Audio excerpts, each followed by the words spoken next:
Mujizat kesembuhan yang dilakukan salah seorang hamba Tuhan yang bernama Pastor Andi Simon telah tersiar kemana-mana. Cukup banyak yang percaya, termasuk dari iman agama lain, dan banyak pula yang meragukannya. Ironisnya, justru banyak umat Kristen yang tidak percaya karena banyak para pendeta-pendeta yang mengatakan itu palsu dan mencari ayat-ayat Alkitab untuk menyalahkannya. Jika Anda hanya mencari-cari kesalahannya saja, maka tentu kebenaran yang dilakukannya akan terabaikan. Kalau ada yang asli, tentu juga ada yang palsu, karena manusia juga memiliki motivasi yang berbeda-beda. Tetapi apakah karena ada yang palsu lalu tidak ada yang asli? Apakah di antara kalian yang menuduh Pastor Andi Simon melakukan mujizat palsu, sudah pasti seorang hamba Tuhan yang melakukan perintah Tuhan 100% sesuai dengan firman-Nya? Jangan-jangan di antara kalian ada banyak pendeta palsu maupun Kristen palsu. Untuk membuktikan apakah Pastor Andi Simon adalah nabi palsu, minimal Anda harus melakukan investigasi dan memiliki minimal 2 bukti dari keterangan minimal 2 saksi. Apabila Anda menuduhkan sesuatu yang jahat kepada seseorang tanpa bukti dan saksi, yang demikian itu adalah sebuah kejahatan. Pernyataan Alkitab tentang mujizat kesembuhan. Bagaimana firman Tuhan tentang mujizat kesembuhan? Bagaimana Tuhan Yesus dan para rasul melakukan mujizat kesembuhan? Dan lain-lain. Bagaimana firman Tuhan tentang mujizat kesembuhan? Tuhan Yesus sendiri mengatakan bahwa tanda ajaib akan menyertai murid-muridnya ketika mereka memberitakan Injil. Di dalam kitab Injil, perintah melakukan penyembuhan itu jelas ada, misalnya Matius 10 ayat 7-8. Pergilah dan beritakanlah, kerajaan sorga sudah dekat. Sembuhkanlah orang sakit, bangkitkanlah orang mati, tahirkanlah orang kusta, usirlah setan-setan. Kamu telah memperolehnya dengan cuma-cuma, karena itu berikanlah pula dengan cuma-cuma. Markus 16 ayat 15-18. Lalu ia berkata kepada mereka, pergilah ke seluruh dunia, beritakanlah Injil kepada segala makhluk. Siapa yang percaya dan dibaptis akan diselamatkan, tetapi siapa yang tidak percaya akan dihukum. Tanda-tanda ini akan menyertai orang-orang yang percaya. Mereka akan mengusir setan-setan demi namaku, mereka akan berbicara dalam bahasa-bahasa yang baru bagi mereka. Mereka akan memegang ular, dan sekalipun mereka minum racun maut, mereka tidak akan mendapat celaka. Mereka akan meletakkan tangannya atas orang sakit, dan orang itu akan sembuh. Lukas 10 ayat 8-9. Dan jikalau kamu masuk ke dalam sebuah kota dan kamu diterima di situ, makanlah apa yang dihidangkan kepadamu. Dan sembuhkanlah orang-orang sakit yang ada di situ dan katakanlah kepada mereka, kerajaan Allah sudah dekat padamu. Perintah untuk melakukan penyembuhan orang sakit dan pengusiran roh-roh jahat adalah firman Tuhan. Kalau menyembuhkan orang sakit, membangkitkan orang mati, mentahirkan orang kusta, mengusir setan-setan adalah tanda mujizat Tuhan yang diberikan kepada hamba-hambanya. Lalu mengapa banyak para pendeta menyangkal ini? Oleh karena itu, hati-hati menuduh apa yang dilakukan oleh orang lain tanpa melakukan investigasi dan verifikasi atas kebenaran atau kesesatan yang dilakukannya, sebab bisa jadi Anda telah menghujat Roh Kudus. Bagaimana Tuhan Yesus melakukan mujizatnya? Kesembuhan melalui aliran energi atau kuasa. Kisah perempuan yang mengalami pendarahan selama 12 tahun yang memegang jubah Yesus lalu ia sembuh. Matius 9 ayat 20-22, Markus 5 ayat 25-30, Lukas 8 ayat 43-49. Orang sakit yang memegang jubah Yesus maka penyakitnya dapat sembuh. Matius 14 ayat 35-36, Markus 6 ayat 56. Lukas 6 ayat 19. Menyembuhkan dengan menggunakan media. Markus 7 ayat 33. Dan sesudah Yesus memisahkan dia dari orang banyak, sehingga mereka sendirian, ia memasukkan jarinya ke telinga orang itu, lalu ia meludah dan meraba lidah orang itu. Yohanes 9 ayat 6. Setelah ia mengatakan semuanya itu, ia meludah ke tanah, dan mengaduk ludahnya itu dengan tanah, lalu mengoleskannya pada mata orang buta tadi. Yohanes 5 ayat 4. Sebab sewaktu-waktu turun malaikat Tuhan ke kolam itu dan menggoncangkan air itu, barang siapa yang terdahulu masuk ke dalamnya sesudah goncangan air itu, menjadi sembuh, apapun juga penyakitnya. Menyembuhkan dengan meminta kepada Tuhan melalui nama Yesus. Yohanes 14 ayat 13. Dan apa juga yang kamu minta dalam namaku, aku akan melakukannya, supaya Bapa dipermuliakan di dalam Anak. Yohanes 15 ayat 16.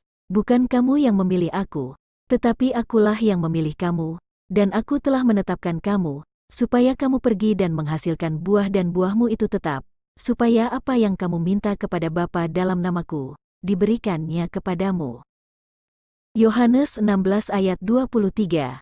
Dan pada hari itu kamu tidak akan menanyakan apa-apa kepadaku, aku berkata kepadamu, sesungguhnya segala sesuatu yang kamu minta kepada Bapa, akan diberikannya kepadamu dalam namaku.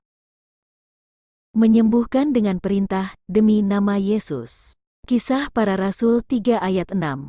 Tetapi Petrus berkata, emas dan perak tidak ada padaku, tetapi apa yang kupunyai, kuberikan kepadamu, demi nama Yesus Kristus, orang Nazaret itu, berjalanlah.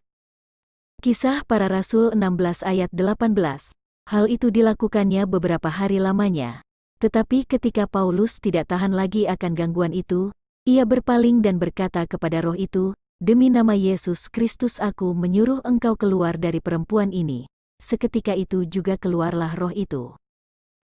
Oleh karena itu, jangan heran jika para hamba Tuhan yang melakukan penyembuhan dengan cara menyentuh mereka, mengguncang mereka, atau dengan memberikan air doa, minyak urapan untuk diminum atau diusapkan ke bagian yang sakit, yang kelihatannya seperti seorang dukun. Karena setiap orang yang diberi karunia penyembuhan maka mereka diberi kuasa, yaitu Roh Kudus, dan Roh Kudus itulah yang memberikan kuasa itu melalui kata-kata dari mulut mereka, yang diperintahkan dalam nama Yesus.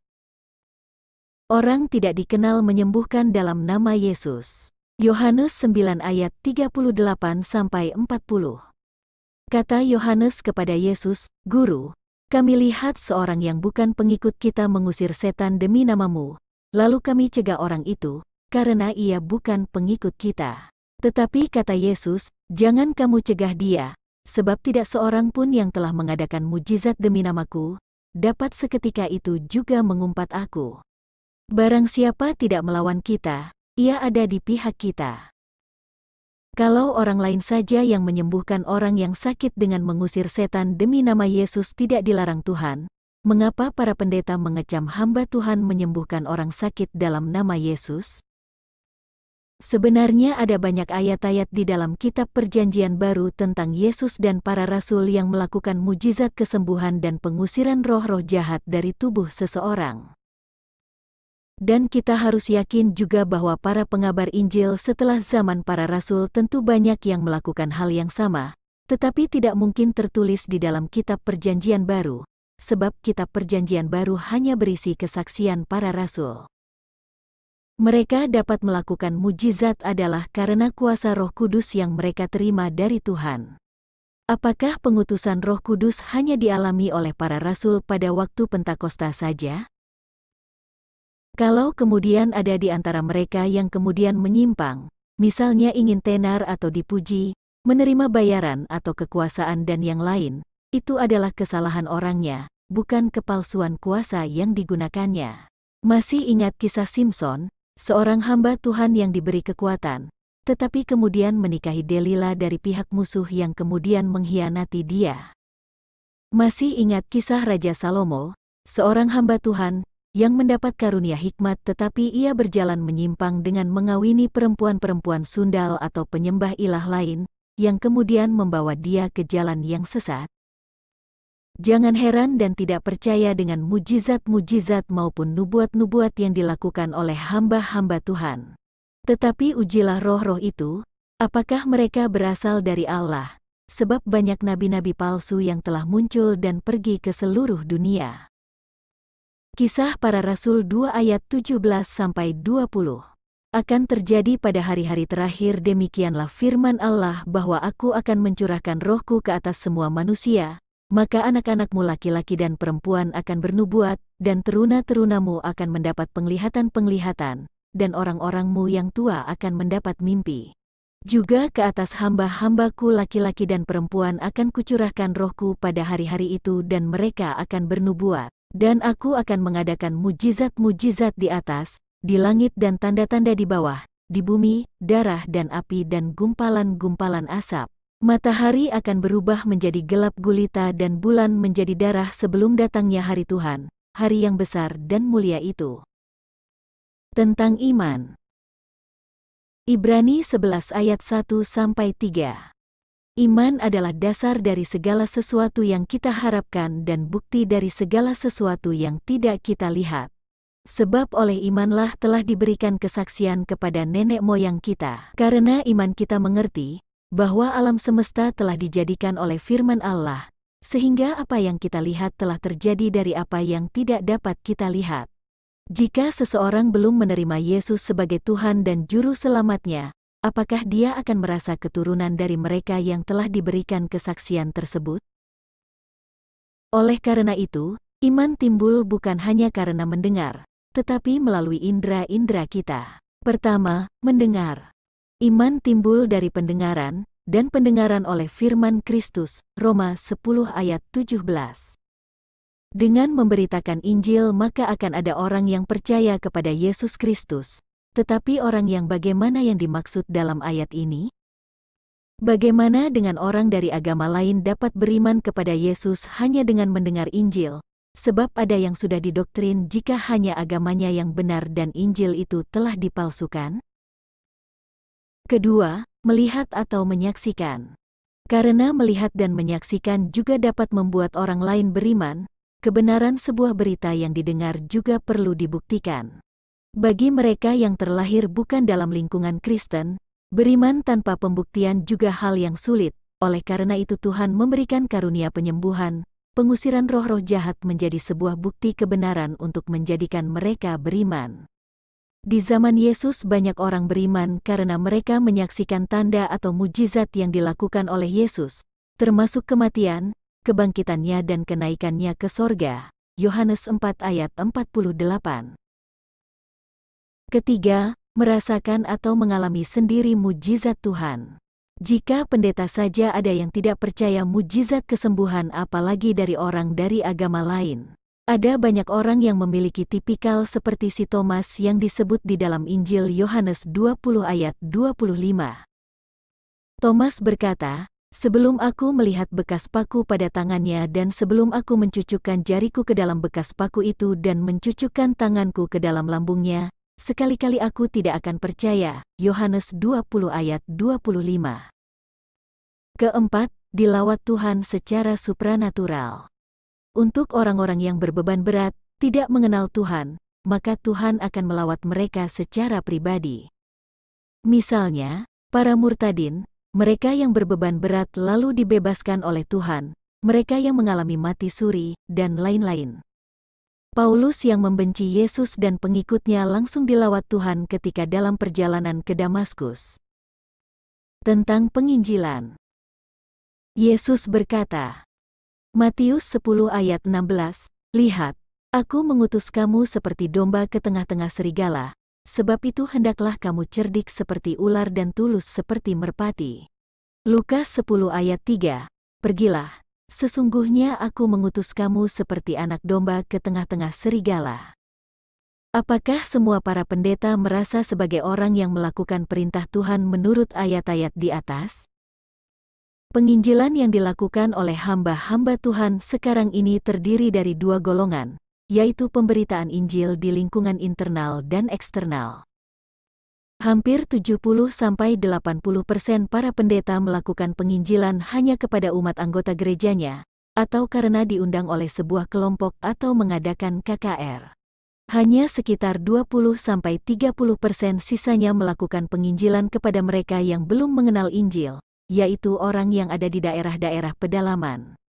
Tentu kesulitan dan resiko yang dialami oleh penginjil-penginjil akan berbeda-beda, dan tentu Tuhan pun akan memandang mereka berbeda pula dan akan memberikan karunia kepada mereka yang berbeda-beda pula.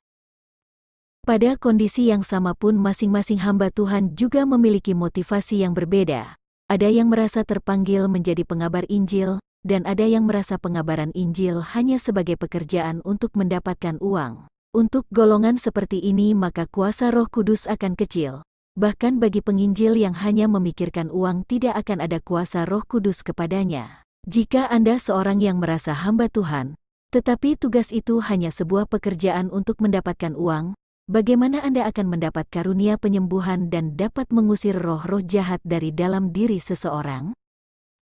Berbeda dengan mereka yang memiliki motivasi untuk memberitakan Injil kepada orang-orang yang sama sekali tidak mengenal Tuhan, mengabarkan Injil kepada mereka yang masih kuat dengan tradisi mereka, maka resikonya cukup besar dan Tuhan pun akan memberikan karunia khusus kepada mereka. Oleh karena itu, yang merasa tidak memiliki karunia mujizat atau penyembuhan jangan iri kepada mereka yang memiliki karunia itu, semua itu diberikan Tuhan dengan cara adil. Di antara hamba Tuhan, ada yang mendapat karunia penyembuhan karena iman yang kuat, sering berpuasa, dan menjauhkan diri dari sifat kedagingan. Ia berkata kepada mereka, "Karena kamu kurang percaya, sebab aku berkata kepadamu, sesungguhnya sekiranya kamu mempunyai iman sebesar biji sesawi saja kamu dapat berkata kepada gunung ini, pindah dari tempat ini ke sana, maka gunung ini akan pindah, dan takkan ada yang mustahil bagimu." Matius 17 ayat 20. Ayat tersebut bukan ayat-ayat kosong, tetapi sebuah kebenaran firman Tuhan. Jika menyembuhkan orang sakit saja Anda tidak sanggup, bagaimana Anda disebut sebagai hamba Tuhan yang mendapat tugas dari Tuhan untuk mengabarkan kebenaran kepada orang di luar agama Kristen? Jika Anda salah satu yang tidak percaya kepada mujizat kesembuhan dalam nama Yesus, apakah Anda masih merasa sebagai anak Tuhan? Jika Anda salah satu yang mengatakan kepada mereka yang melakukan kesembuhan dalam nama Yesus sebagai kekuatan dari setan, apakah Anda masih merasa sebagai anak Tuhan? Jika Anda salah satu yang menolak hamba Tuhan untuk melakukan mujizat kesembuhan, mengusulkan supaya kegiatan itu dihentikan, apakah Anda masih merasa sebagai anak Tuhan?